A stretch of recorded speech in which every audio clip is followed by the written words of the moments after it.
Unless you've been living under a rock, you're likely aware of the kerfuffle revolving Richard Dawkins' recent tweets, and because of said tweets, his 1996 award of Humanist of the Year being revoked by the American Humanist Association. Right. And I think it's useful to note that Richard Dawkins has a fairly long history of saying and doing shitty anti-humanistic things. Besides his recent transphobic tweets, a few examples would include endorsing an anti-SJW conference being held by sovereign nations. If you're unsure of who they are, congratulations. But they're also an extreme right-wing Christian organization. If you look at their website today, you'll find all kinds of anti-Semitic, Soros conspiracy theories, as well as, whatever the fuck this is. But anyway, he thought James Lindsay was an excellent candidate to speak at such an important conference. Meanwhile, James Lindsay is a rabid conspiracy theorist who tried to rationalize violence against the woke mob using Hitler because that makes all kinds of sense. James doesn't think Jews were victims of extreme right-wing racist reactionaries. It was their own fault for being woke. And although he hates that they were violently killed by fascists, it might happen again, and it would totally be those wokies' fault. Yep, it's totally on them. It's not the racist fault, guys. Anyway, Dawkins also endorsed Quillette magazine as a, and I quote here, superb online magazine. Meanwhile, they're well known for publishing some horrendous crap, including articles that repackaged debunked racist race science, and their founder was connected to Rebel Media before she founded Quillette. For those of you who don't know who Rebel Media is, they're basically Canada's version of Breitbart. They're deeply dishonest, racist, and helped popularize white nationalist voices such as the founder of the Proud Boys hate group, Gavin McInnes, white nationalist Lauren Southern, and Faith Goldy. In other words, there's a pattern. Dawkins has been extremely irresponsible with his giant platform, and it's not just about his most recent tweets. Basically, things are already well out of hand. Given this, you might be thinking, Steve, what the hell are you doing? Sit this one out, my dude, especially given your own mistakes in the past. Let me stop you right there, my dude. Your own mistakes are not in the past. They're still up on YouTube, still getting views, and still fueling transphobia, at a time when the trans community is under attack from legislators and celebrities, which is emboldening transphobes and increasing hate crimes against them. And you're a part of that, Steve. Your videos are still inspiring hateful transphobic comments like these. And this on a video where you admit that you used bigoted sources, where you admit that you're not qualified to discuss such a delicate topic. And despite saying in this very video, we should appreciate that the bulk of the expense isn't paid by either of these, but rather, once again, it's paid at the expense of trans people. People who have to deal day in and day out with others rejecting one of the most fundamental aspects of their being. It's also easy for me or Dawkins, etc. to have a calm, logical, semantic debate on a topic that doesn't affect us, but for those that have to deal with people incessantly doubting their experience, this is surely just another kick in the teeth.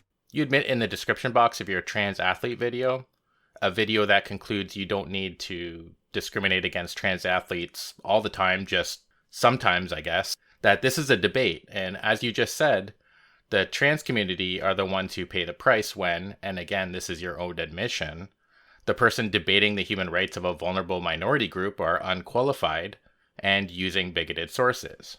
And I'd like to point out that this is the video that supposedly fixed the many transphobic statements and sources you used in the original video. I mean, in the original video, you used Joe Rogan as a source. And people say, do you think it's safe to get vaccinated? I've said, yeah, I think for the most part it's safe to get vaccinated. I do. But if you're like 21 years old and you say to me, should I get vaccinated? I go, no. Yeah. Are you healthy?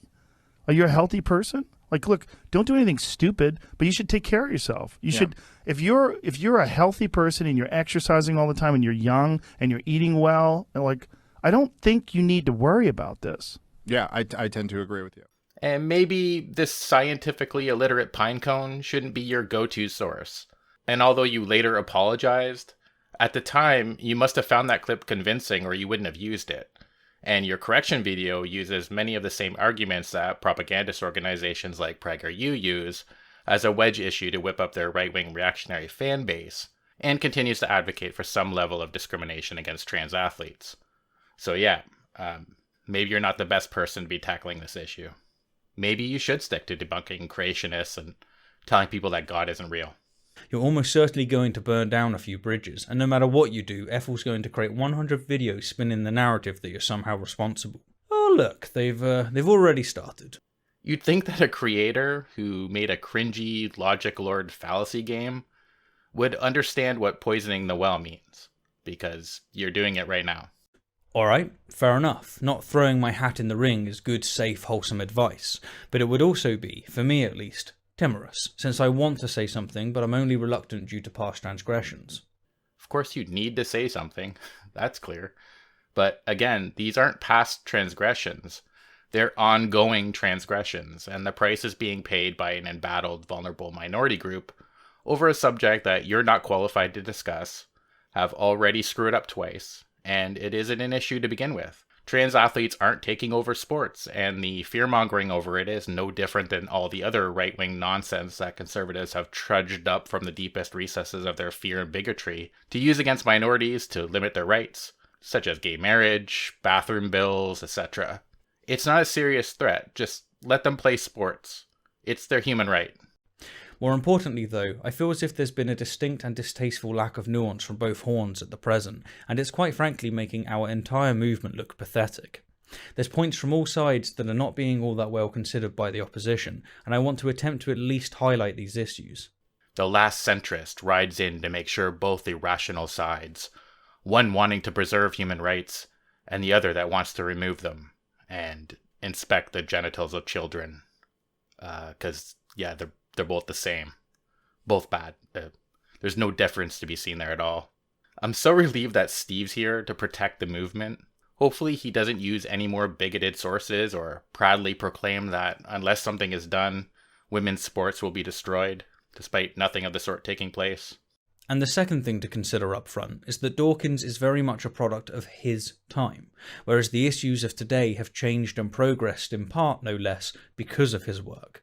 It's entirely possible, perhaps even very likely, that he's using outdated language. First off, he's not incapable of learning, and getting old doesn't give you a pass to be a bigoted prick or to attack minority groups.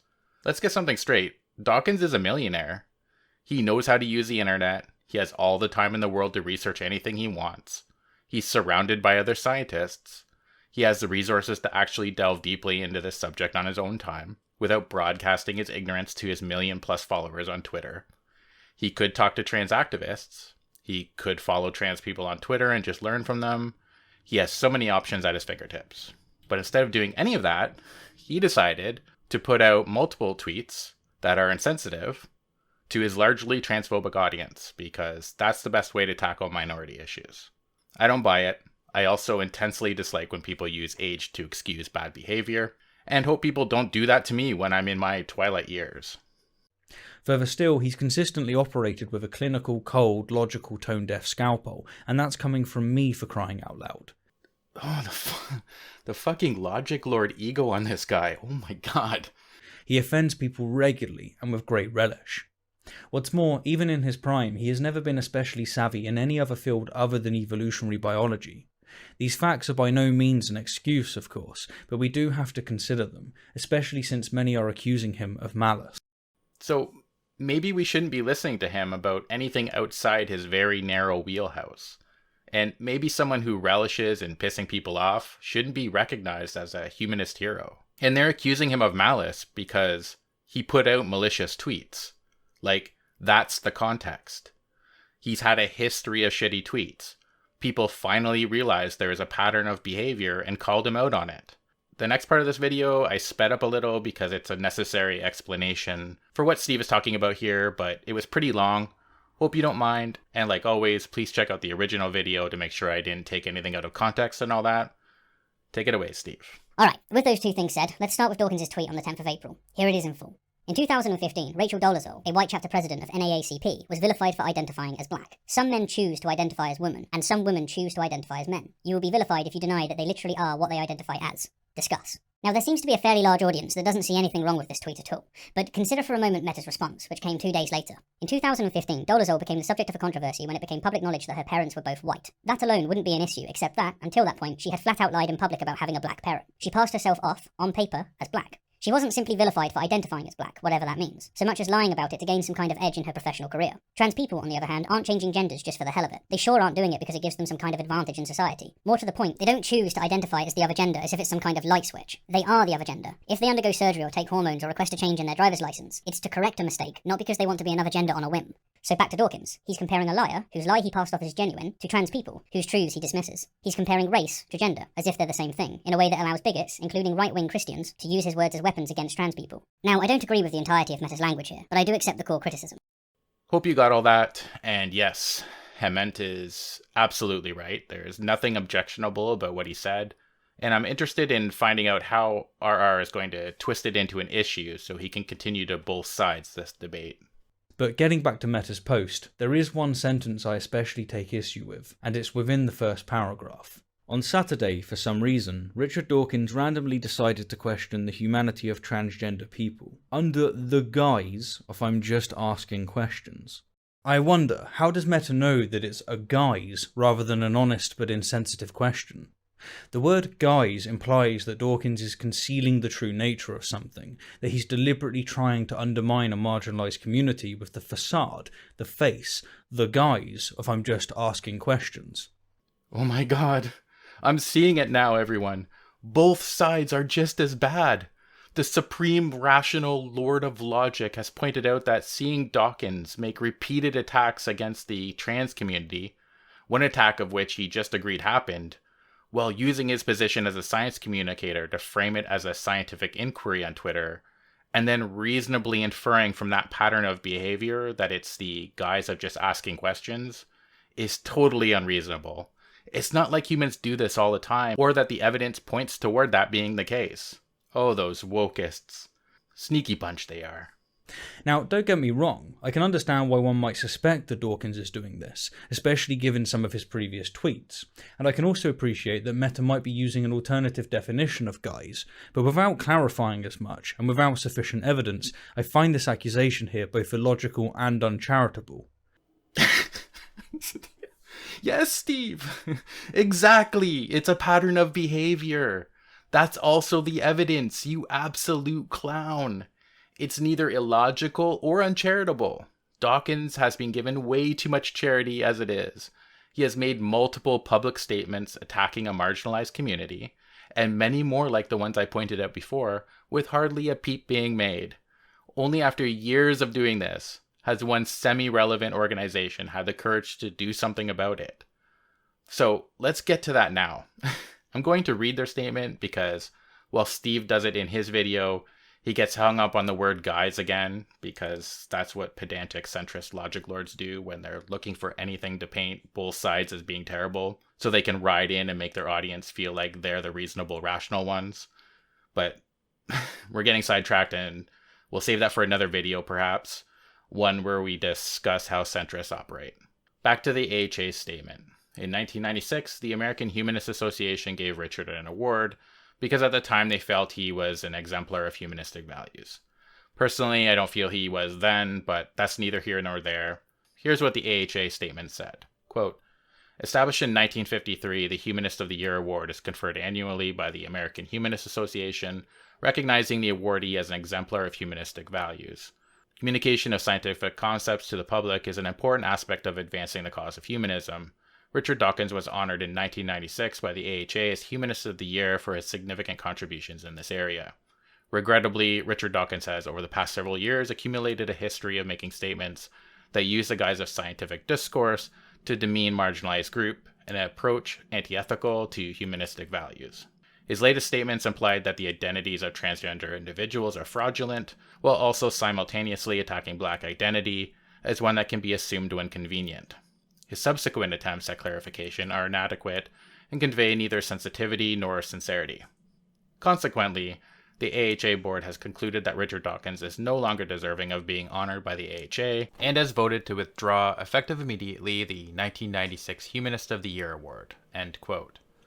Just so we're clear, I'm completely in agreement with this, and I'm glad the AHA hasn't buckled under right-wing pressure. But I'll talk a little bit more about that in a second. Let's hear what else Steve has to say. Okay, so for an organisation to rescind a reward it gave a quarter of a century ago for words expressed in recent years, they have to have a damn good reason, especially if 1, they are an organisation who fights against religious intolerance and sectarianism, and 2, they haven't withdrawn rewards from such people as Margaret Sanger, a proponent of eugenics, and Alice Walker, a proponent of anti-Semitic conspiracy theories. So I can get on board with most of this. They should have their awards rescinded as well. In one article I found on Walker, the writer points out that her ties with anti-Semitism were ignored by the public for a long time before it became too much to ignore. So again, maybe we should stop ignoring shitty behavior. But honestly, even if Dawkins was as heinous as the AHA has made out, I would still find their withdrawal both unmerited and, more importantly, counterproductive to humanism. If you want to talk about right-wing fodder, then just turn on your TVs, because it ain't Dawkins' tweet that's getting the headlines, it's the AHA burning a heretic. You mean the AHA attempting to hold Dawkins responsible for his own actions? The old reaping what you sow thing. I also despise how so many atheists use reactionary language like this when confronted with anything they don't like. Not everything is comparable to religion, Steve. There's no burning going on here. It's one organization showing solidarity with an embattled minority group after repeated attacks by that famous, rich, well-connected person. It's not going to have much effect on Dawkins. He'll still be rich, famous, and well-connected. I know you have a liking for painting the aggressors as the real victim. Oh, look. Like you did when you put out your first in-your-face transphobic video, and when you got called out by the American atheists, decided to plaster your face onto Galileo. Because totally the same thing, am I right? And honestly, who gives a fuck what right-wing media is saying? If it wasn't Dawkins they were moaning about, it would be something else, like trans athletes or critical race theory or that Biden picked a flower or some shit. All right, folks, I want you to take a look at this. Joe Biden today getting on Marine One, and he stops and picks up, I think it's a dandelion, but it's a dandelion that hasn't even blossomed into a flower yet. Like, it gives everybody asthma. So you blow it, it goes everywhere, and then everybody starts sneezing. Well, he picks up the weed and gives it to Jill as what I guess is supposed to be some kind of a sweet gesture. He's getting dandelions all over the place. Another thing to be said is that now that the AHA has revealed that they rescind a reward from last century according to their own interpretation of a poorly written tweet, all of their rewards are no longer rewards at all. They're mere carrots on sticks to be removed the moment the horse steps out of line. Every winner is now only a winner in so much as they parrot the ever-changing views of the organisation. They've won a golden leash and nothing more. Yup, surprise, surprise, there are consequences for your actions. So don't repeatedly attack vulnerable minorities and you're good. What a seriously unfair, difficult bar to hurdle, right? Much like an athlete that wins a medal but later is exposed as a cheater would lose their medal, Dawkins lost his award because he repeatedly violated the core tenets of humanism. It's also well merited. If you'd bothered to look at the American Humanists About page, you'd see this statement, which reads, quote, "Humanism is a non-theistic worldview with ethical values informed by scientific knowledge and driven by a desire to meet the needs of people in the here and now. And here's the important part. At the foundation of those values is an affirmation of the dignity of every human being." End quote. And that affirmation would include trans people. If you're not upholding the dignity, self-worth, and human rights of minority groups, you don't deserve the title of humanist, let alone an award as an exemplary one. Later in the article, he references a separate denunciation from Alison Gill, who is the Vice President for Legal and Policy at American Atheists. We need science communicators like Richard Dawkins to put in the time to learn this information and then communicate it clearly and accurately to the public, not reinforcing dangerous and harmful narratives put forward by the opponents of equality. You know, I can't fault what she's saying here. It's a strong and respectful statement that highlights the problem of treating a very serious topic as merely an academic consideration, on Twitter, no less, all whilst laws that hurt trans people are being pushed and passed. Like you did, Stephen, and continue to do with your 2 right-wing transphobic videos about a non-issue like trans athletes, which are still up and still stoking transphobia. I'm going to skip the part where Steve talks about Steven Pinker's reaction because I don't really give a fuck what he has to say. And so I'm going to jump to the end of his video. To wrap up, look, I totally get why the AHA wanted to make a statement, but I think that's all they needed to do. Publish a statement, like Alison Gill with American Atheists. Such an act does indeed send a clear message. Better yet, educate Dawkins. Show him the evidence. Show him the logic. Show him the science. Be humanist. Counter-suggestion. How about we stop expecting minorities, and even others, to explain it to him after he's put out dangerous propaganda? How about we put the onus on the people spreading misinformation to educate themselves before putting out trash takes? Like I said earlier, there is no reason why Dawkins couldn't have done that on his own. Having to constantly explain and justify your existence to bigots is likely super exhausting. There are plenty of people online and in real life who have the spoons and want to educate people on this, but it shouldn't be expected. And also, doing it on Twitter is a fool's errand. You're sure to get dogpiled by a bunch of ignorant, transphobic assholes who have no real desire to learn and grow. They're there to reinforce their bigotry and make it as difficult as possible for trans people to exist online.